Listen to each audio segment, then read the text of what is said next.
Tractor की चपेट में आने से स्कूल जा रही छात्रा की मौत। आक्रोशित ग्रामीणों द्वारा शव रख कर किया प्रदर्शन।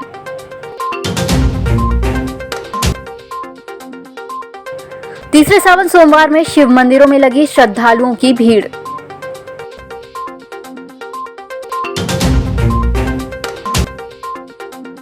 और भाजपा के 18 पार्षद उज्जैन यात्रा के लिए रवाना, 4 निर्दलीय पार्षद नहीं हुए शामिल।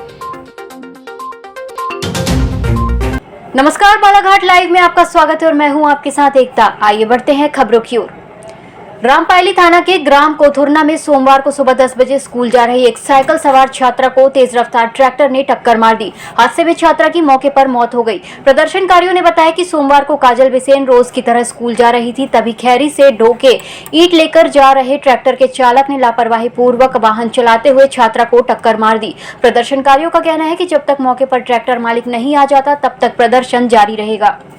सावन माह के तीसरे सोमवार के दिन सुबह 7 बजे से शहर के शंकर घाट स्थित शंकर मंदिर में पूजा अर्चना और जलाभिषेक करने के लिए श्रद्धालुओं की भीड़ लगी रही। श्रद्धालुओं के द्वारा शिव जी का दूध और जल का अभिषेक किया गया और आशीर्वाद लिया गया। सावन माह के अवसर पर शिव मंदिरों को रंग रोगन और साज सज्जा किया गया है।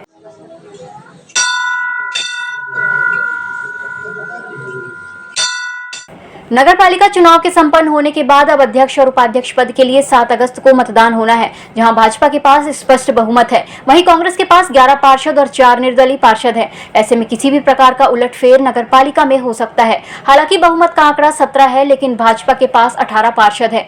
ऐसे में पार्षदों को अपना अध्यक्ष चुनना है तो पार्षदों को एकजुट करके रखना है। इसलिए भाजपा पार्टी ने अपने 18 पार्षदों को चुनावी थकान मिटाने के बहाने एक लंबी यात्रा पर 1 अगस्त से भेज दिया है। इस यात्रा के दौरान ओमकारेश्वर शिवधाम उज्जैन में महाकाल के दर्शन के साथ ही प्रकृति का नजारा भी देखेंगे और भोपाल में सभी पार्षदों का मुख्यमंत्री शिवराज सिंह चौहान से मिलने का कार्यक्रम भी है।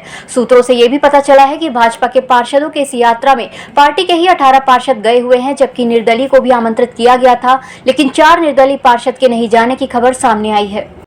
चूँकि मतदान हमारे यहाँ 7 तारीख को है, तो 7 तारीख के पूर्व वहाँ अपना परिक्रमा करके आ जाएंगे और भगवान भोलेनाथ से आशीर्वाद लेंगे। कोई नाम पर चिंतन नहीं किए। माननीय पर्यवेक्षक जी हमारे संतोष जैन साहब आएंगे, वो हमारे निर्वाचित पार्षदों से परामर्श करेंगे, उनके विचार जानेंगे और उसके बाद में जो उनका अभिमत आएगा तदनुसार अध्यक्ष का उम्मीदवार होगा। कोई डर नहीं है, कोई डर नहीं है। पूरे 18 पार्षद जा रहे हैं।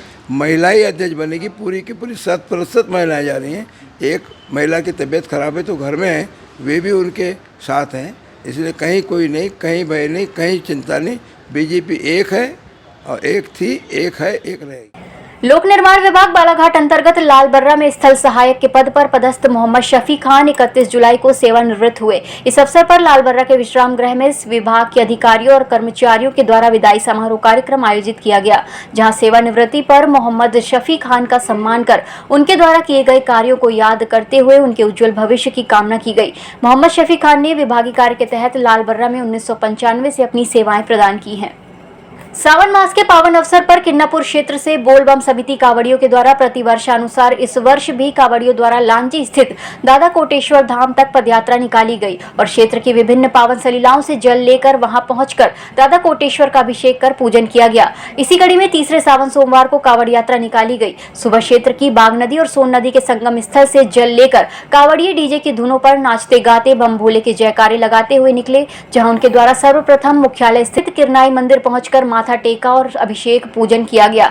वहीं नवनिर्वाचित किरनापुर जनपद पंचायत अध्यक्ष राणा कल्याण सिंह की उपस्थिति में आयोजित कार्यक्रम में सभी कावड़ियों का स्वागत कर जलपान कराया गया और उनके सुखद सफर की कामनाएं की गई। इसके अलावा क्षेत्र के ग्राम देवगांव, परसवाड़ा, धड़ी सहित अन्य ग्रामों के कावड़ियों द्वारा भी कावड़ यात्रा निकालकर दादा कोटेश्वर का अभिषेक और पूजन कर क्षेत्र में सुख शांति, अमन चैन, भाईचारा और सुख समृद्धि की कामना की गई।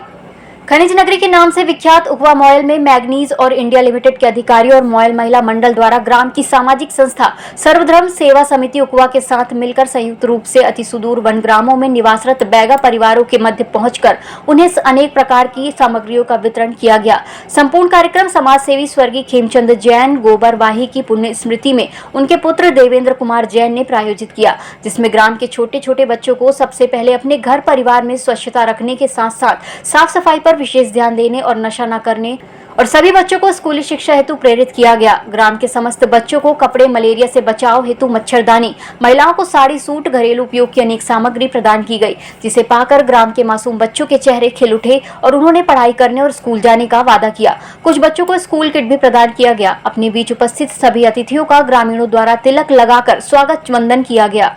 श्रावण मास के तीसरे सोमवार के पावन अवसर पर शिव भोले के भक्तों के द्वारा शिव जी की आराधना कर कावड़ यात्रा निकाली जाती है। इसी तारतम्य में प्रतिवर्षानुसार इस वर्ष भी उकुआ के शिव भक्तों द्वारा सोमवार को रेंज ऑफिस शिव मंदिर से कलशों में जल भरकर डीजे की धूम और जय जय बम भोले हर हर महादेव के जयकारों के साथ भव्य कावड़ यात्रा निकाली गई, जिसमें समनापुर और गुदमा से निकाली गई कावड़ यात्रा भी शामिल हो गई, जो उकुआ से लगभग 16 किलोमीटर दूर बाबा मंडी धाम पहुंची, जहां शिव भक्तों के द्वारा मंदिर में भोलेनाथ का जलाभिषेक किया गया। शिव भक्त कावड़ियों ने बताया कि कोरोना काल में लॉकडाउन चलते पिछले 2 वर्षों से कावड़ यात्रा नहीं निकाली गई थी, मगर इस वर्ष बड़े ही धूमधाम से कावड़ यात्रा निकालकर अत्यंत प्रसन्नता हो रही है। मंदिर से निकाली गई है और जाएगी बाबा मंडी धाम का खटोला के आगे जो है वहाँ पे।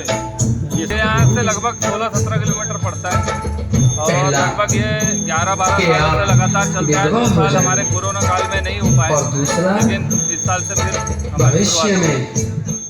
श्री शिव साई मंदिर ट्रस्ट बालाघाट के तत्वाधान में श्रावण मास के अवसर पर सोमवार की सुबह शिव भक्तों ने वैनगंगा नदी से जल कांवर में लाकर श्री शिव साई मंदिर में नर्मदेश्वर और पंचमुखी शिवलिंग का अभिषेक कर पूजा अर्चना की। सुबह से मंदिर में भगवान शिव के दर्शन करने भक्तों की आवाजाही लगी रही। सावन मास के अवसर पर श्री शिव साई मंदिर में 1 से 8 अगस्त तक श्री शिव साई मंदिर में पार्थिव शिवलिंग निर्माण और रुद्राभिषेक कार्यक्रम का आयोजन किया गया, जिसमें महिलाओं ने मिट्टी से शिवलिंग बनाया। दोपहर 3 बजे से 5 बजे तक रुद्राभिषेक और पूजन किया गया। सावन मास में शिव पार्थिव लिंग का निर्माण होता है। यहाँ सुबह सोमवार के दिन कावड़ यात्री कावड़ यहाँ से वैनगंगा नदी तट से जल लाकर शिव जी का अभिषेक करते हैं।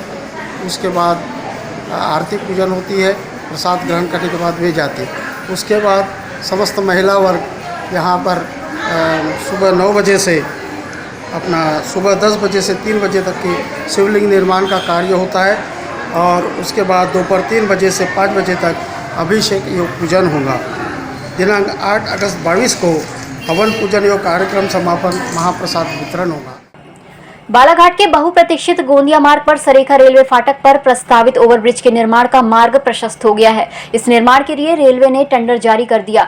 निविदा 7 अक्टूबर 2022 तक आमंत्रित की गई है। उल्लेखनीय है कि सरेखा ओवरब्रिज के न होने से गोंदिया मार्ग पर प्रतिदिन औसतन 10 घंटे जाम लगा रहता है। ओवरब्रिज बन जाने के बाद लोगों को बहुत सुविधा होगी। जैसे ही सरेखा ओवरब्रिज यहाँ के लिए ज्वलंत मुद्दा था। निश्चित रूप से इस प्रक्रिया से सांसद ढाल सिंह बिसेन को राहत मिलेगी, क्योंकि वो उसके लिए आलोचना के शिकार बनते रहे हैं। सरेखा रेलवे फाटक पर ओवरब्रिज बनाने की मांग नैरो गेज के समय से ही चली आ रही थी। अब बालाघाट से गोंदिया ब्रॉड गेज में तब्दील किया गया। तब से इस रूट पर मालगाड़ी की आवाजाही ज्यादा होने से दिन में ज्यादातर समय फाटक बंद होने के चलते लोगों को भारी असुविधा का सामना करना पड़ता था। बालाघाट वासियों की सबसे बड़ी समस्या सरेखा फाटक ही था। अब ओवरब्रिज बनने के लिए पहला कदम पूर्ण हो चला है। दक्षिण पूर्व मध्य रेलवे जोन ने कल इस ओवरब्रिज और अंडर बाईपास को लेकर एक टेंडर जारी किया और इसकी अनुमानित लागत 141 करोड़ 50 लाख लगभग तय की गई है। रेलवे ने 23 सितंबर से टेंडर जमा करने की प्रक्रिया शुरू करने का निश्चय किया है और ये ओवरब्रिज 18 माह में पूर्ण करने की शर्तें दी गई है। यदि सभी तय समय पर प्रक्रिया पूरी होती है तो बालाघाट को सरेखा ओवरब्रिज की सौगात मार्च 2024 तक मिल सकती है। इस बुलेटिन में फिलहाल इतना ही। नमस्कार।